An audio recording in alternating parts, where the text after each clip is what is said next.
everybody. So this is section or module 1, part 4. And in this section, we're going to look at adding and subtracting radical expressions and then also multiplying radical expressions. So when you add radicals, you need to it's the same thing as like adding like terms. You have to have the same, what I call the same last name or the same radical. So anytime we have like this first problem, the square root 7, I can only add to it other problems that have the square root of 7 in it. So then on here, the other one that I can add to it would be that -10 square root 7. And what you do is you add the coefficients, the numbers in front of the radicals. So I would add the 3 and the -10. And when I add 3 and -10 together, it's going to give me -7 square root 7. So you really just keep that radical with the numbers in front of it, or the coefficients. And then next I have the square root. I have -2 square root 5 and -12 square root 5. These are the same because they both have the square root of 5 on them. So I can combine those two. And when I do, I would have -2 plus a -12, and that's going to give me -14 square root 5. And then this will be my final answer. It's -7 square root 7 minus -14 square root 5. I know it seems odd and you really want to like combine these two, but because they do not have like radicals or the same index and the same radicand, you cannot combine them. So now if we take a look at B, I have -7 cubed root of 2 plus 4 square root of 2.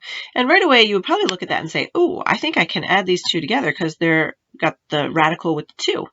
But because this is a cubed root and this is a square root where the 2 is implied, you cannot combine them. They are not like terms. Then I have 6 cubed root 5 and the square root of 7. Because none of my radicals are like, I can't combine this. So this answer, as it stands right now, is complete. That would be the completed answer. There's no simplifying that I could do to that. Next, we have two problems that we want to add together or subtract, add or subtract, but we do not have like radicals. However, I also notice when I'm looking at this that my radicals are not simplified into simplest form. Remember, radicals, if they have a perfect square in there, we can break them down. So my 2 square root 8, I recognize that when I look at it and I say, oh, I know that this has in it the square root of 8 can be broken down as, we'll keep our 2, and then we'll have square root of 4 times the square root of 2. So when I break that down, I know that the square root of 4 is 2. So now it becomes 2 times the square root of 2, which isn't perfect, so I can't do anything with it. And then I know that 2 times 2 is 4. So I broke that down to be 4 square root 2. All right, so my 2 square root 8 is really the same as 4 square root 2.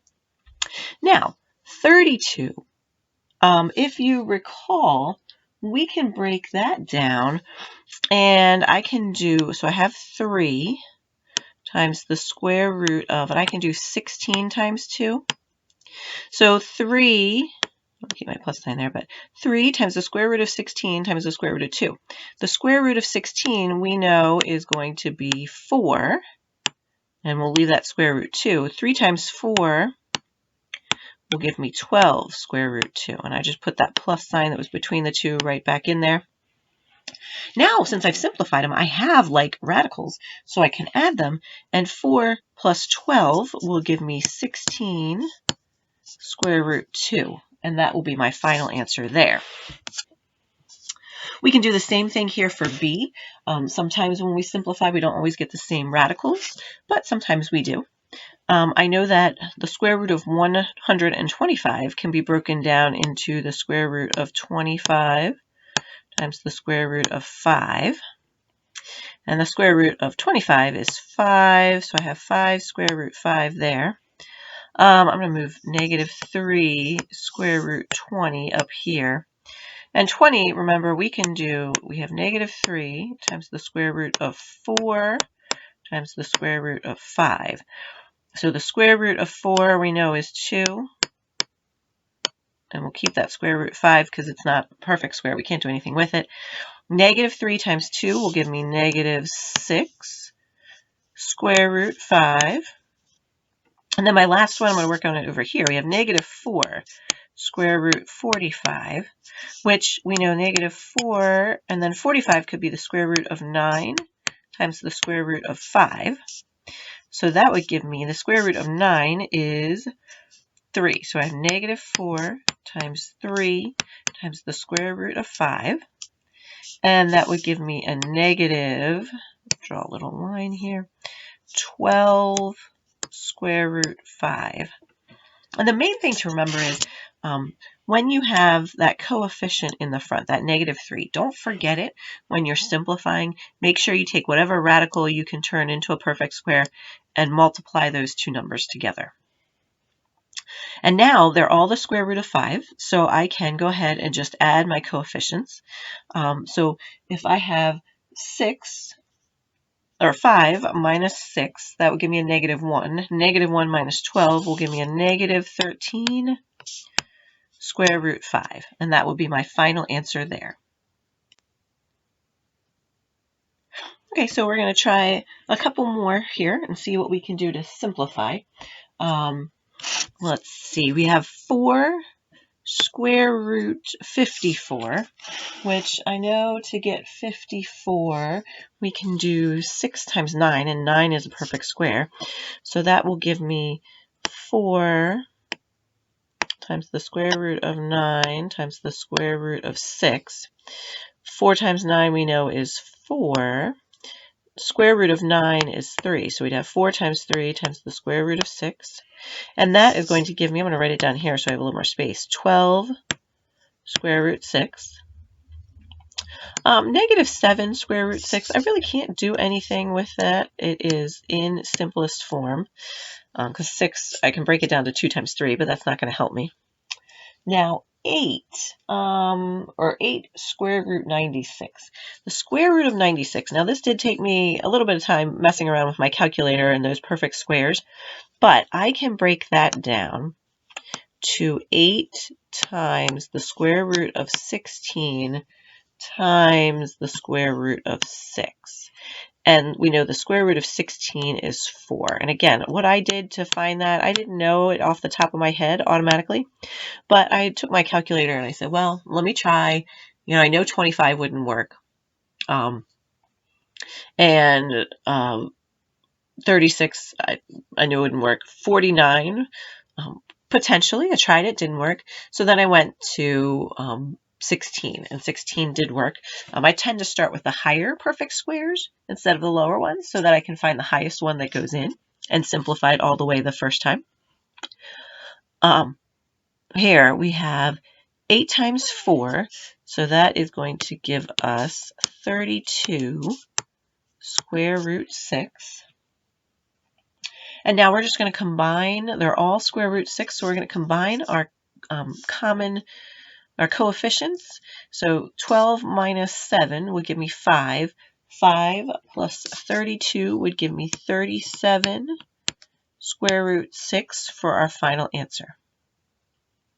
All right, now for D, we do have some cubed roots here. So when we're simplifying, we got to look for those perfect cubes. And again, the cubed root of 8, that one we know is a perfect cube. I can break that down, and I'm going to turn that into a 2. All right, but now we have 4 cubed root 54.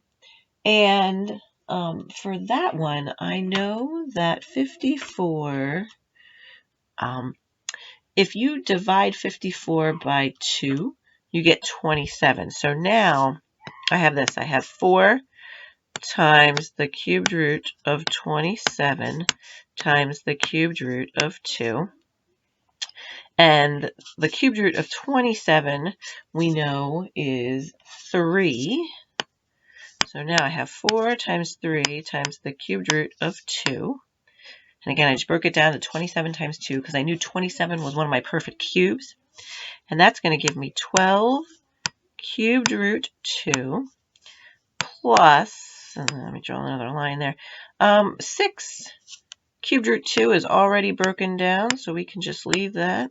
I'm going to rewrite it down here so you can see it better. So we have 2 plus 12 cubed root of 2 plus 6 cubed root of 2. I'm going to add my common coefficients together. So 2 plus 12 will give me 14. Sorry, I can't add that 2 because it doesn't have the cubed root of 2. So I'm just going to leave it there.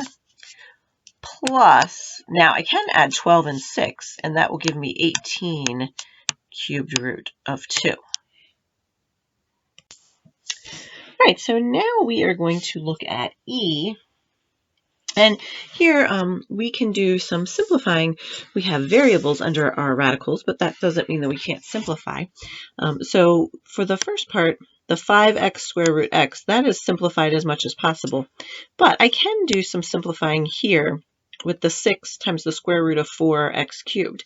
We do know that, I'll put my 6 here, the square root of 4 is 2, so I'm going to bring that out.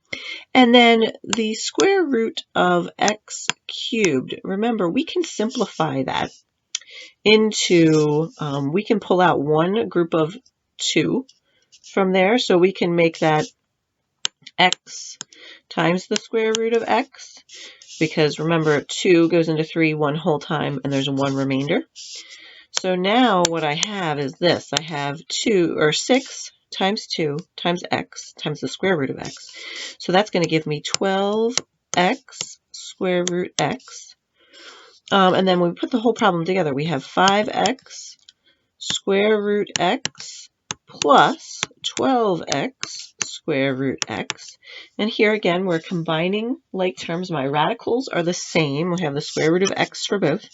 So 5x plus 12x will give me 17x square root x. And that would be my final answer for that one. Now for F, we can do, again, some more simplifying here. For the first part, the 2x squared times the square root of 3x cubed, the only thing I can do is that x cubed is simplify that. So it's going to become, and I'm going to put it over, put a line there, I'm going to put it over here so we have a little more space, 2x times x, because I pulled out one of the x squareds in there, times the square root of 3x. So that will give me 2x squared when I multiply it times the square root of 3x. Keep my minus there.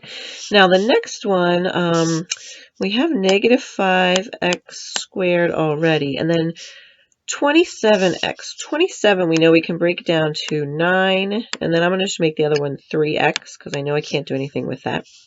So it becomes negative 5x squared times 3, because the square root of 9 is 3, times the square root of 3x. So that will give me negative 15x squared times the square root of 3x. And then, I might have to move it down a little bit more. Our last one is 8 times the square root of 12x to the 5th. And I know it's a little blurry there, but it is x to the 5th. So when I go to simplify that, I know that I can break down 12 as the square root of 4 and the square root of 3.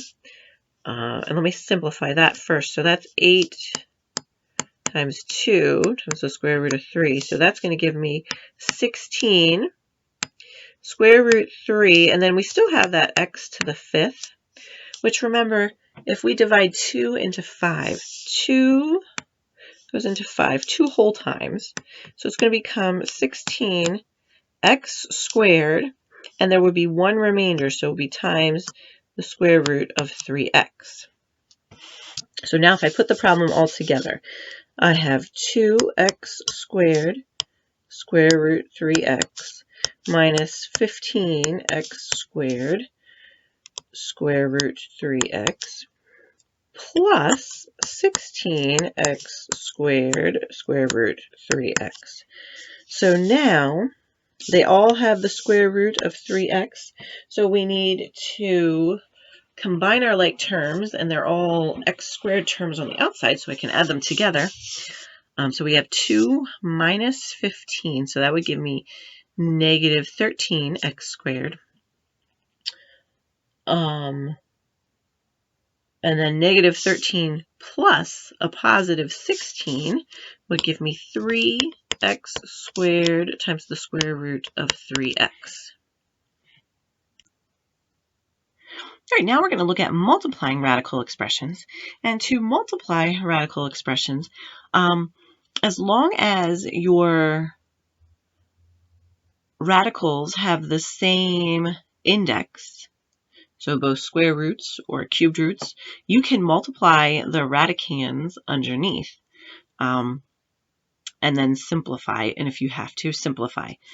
So again, here they don't have to be like radicals, they just have to have the same index, so like the square root, the same cubed root. So here we're going to go and we're going to do our distributive property and multiply. Now, you will multiply like coefficients times coefficients. So when I'm doing 2 square root 3 times 3 square root 27, what I'm going to do here is I'll multiply the 2 and the 3. The outside numbers stay together, so that becomes a 6. And then I'll keep my radical, and then 3 times 27 will give me 81. So that'll give me the square root of 81. I will keep my minus sign, and then I'll do the same thing for the other one. I'll do 2 square root 3 times 4 square root 7. 2 times 4 will give me 8. And then the square root of 3 times the square root of 7 gives me the square root of 21. Now I want to see if I can simplify these at all. And I do know that the square root of 81 is 9, so that really becomes 6 times 9 there, or 54 minus 8 square root 21. And my 8 square root 21, I can't break down the square root of 21. 54 doesn't have a radical, so I can't combine them, so this would be my final answer right here. Now for B, I'm going to do the same thing. I don't have a coefficient outside that I can see, but remember it's always that imaginary 1. So the square root of 6x times the square root of x will give me the square root of 6x squared, and we will simplify that in a minute, plus, again, that's imaginary 1. 1 times 2 is 2. The square root of 6x times the square root of 2 will give me the square root of 12x minus, and then our last one, negative 5, because that's outside by itself, times the square root of 36x squared, because I multiplied 6x times 6x. And they were both under the radical, so they stayed under that radical. Now I can, for B, do some simplifying. The square root of 6 I can't do anything with, but that x squared, remember, that can be pulled out and becomes x. So now I have x square root 6 plus my 2, I'm going to move it over here, square root 12x. I can't do anything with that x, but the 12, remember, I can make it 2 times the square root of 4 times the square root of 3, and we'll keep the x with it. So it becomes 2 times 2 times the square root of 3x, or 4, because 2 times 2 is 4, square root 3x, minus, now, this, the square root of 36x squared, it is a perfect square. It becomes, I have our negative 5 there, times 6x. So it becomes negative 30x. And when I look at this problem, I don't have any like terms here. So that's it. I'm done with the problem. I can't do any more. I can't combine anything. It is simplified as much as possible. All right, next we are going to multiply some radicals, and we are going to use FOIL to help us multiply those radicals because we have two binomials times each other. So I'm going to start off with my first terms in each section. So it will be 2 square root x times 4 square root x. So 2 times 4 will give me 8. And then the square root of x times the square root of x is the square root of x squared, which we'll simplify later. Next, we're going to do our outer terms. So 2 square root x times negative 7 square root y will give me 2 times negative 7 is negative 14. And then the square root of xy, we'll put those two together. Next, we'll do our inner terms. And we have 5 times 4, which will give us 20. And it'll be square root xy again. And then our last terms will be 5 times negative 7, so negative 35 square root y squared. And now we're going to work on simplifying that. My first term, 8 square root x squared. That square root x squared, I can simplify it and make it, remember it comes out of that radical, so 8x. These middle two terms, I can't do, they have the same radical here, the square root of xy, but I can't do any simplifying under the radical, but I can add negative 14 plus 20 and get 6 square root xy. And then minus 35, but that square root of y squared becomes a y. So there's my simplified answer. I can't do any more combining because I don't have any more like terms, but that's my final answer. All right, now let's take a look. Draw a little line here, didn't make much space. Let's multiply or FOIL the next problem, D. And we have 5 square root 3 times 5 square root 3. So that is going to give me 25 square root 9, which I will simplify in a little bit. My outer terms, 2 times 5 is 10. And then square root of 3 times the square root of 7 will be the square root of 21. And then my inner terms, it was going to be negative 2 times 5, so negative 10 square root 21, because 7 times 3 is 21. And then my last two terms, negative 2 times positive 2 will give me a negative 4. Square root 7 times square root 7 is square root 49.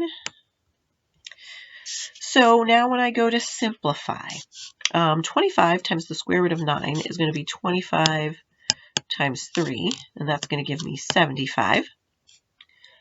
My middle terms, positive 10 square root 21 and negative 10 square root 21, when I go to add those together, it gives me 0 square root 21, or cancels out. And then over here, I'm going to have negative 4 times the square root of 49 is 7. So it's going to give me a negative 28. And then I just have to do the math. 75 minus 28 is going to give me 47 for my final answer there. Okay, so we're going to look at our last two problems from this section, and we are going to again FOIL, because remember, when you have an expression like this, a binomial that is squared, you have to write that binomial out twice. You can't just distribute that too. So the problem that we are going to do is going to be 3 plus 2 square root a times 3 plus 2 square root a. And again, we'll FOIL. So 3 times 3 is 9, plus my outer terms will be 3 times 2 square root a, so it'll be plus 6 square root a. And then here, inner terms will be 2 square root a times 3, so 2 times 3 is 6, and you just keep that square root a. And then my last terms, 2 times the square root of a times 2 to the square root of a will be plus 4 square root a squared. And now we're going to simplify. 9 is 9. I can't do anything with it. Here I have two like terms because they're both to the square root of a. So 6 plus 6 will give me 12. Notice this time they're not opposites, so we add them just as they are and keep that square root a. And then my 4 square root a squared, remember this can be simplified to a single a, so it'll be plus 4a. And when I look at this, I don't have any like terms here, so this is my final answer. I can't do any simplifying or adding to it. All right, and our last problem that we are going to do is going to be our 5 square root x minus 6 square root 5 times 5 square root x minus 6 square root 5. We're going to go ahead and multiply. So 5 times 5 is 25. The square root of x times the square root of x will give me the square root of x squared. Then we are going to do 5 times 6, so negative 30, because it was a negative 6, times the square root of 5x. Then our inner terms, negative 6 times 5, again, will be negative 30, square root 5x. And my outer terms, negative 6 times negative 6 gives me a positive 36, square root 25. 25 there. It doesn't come out very well, does it? All right. When we go to simplify, 25 square root x squared will become 25x because that square root of x squared is x. These are both minus signs and they're common radicals, so it becomes negative 60 square root 5x. And then here we have 36 plus, or 36, I'm going to write it down here, times the square root of 25. I know that the square root of 25 is 5, so that really is 36 times 5, which gives me 180. And then again, I don't have any like terms here, so that is my final answer. And that is all for Module 1 notes. I hope that these were helpful to you.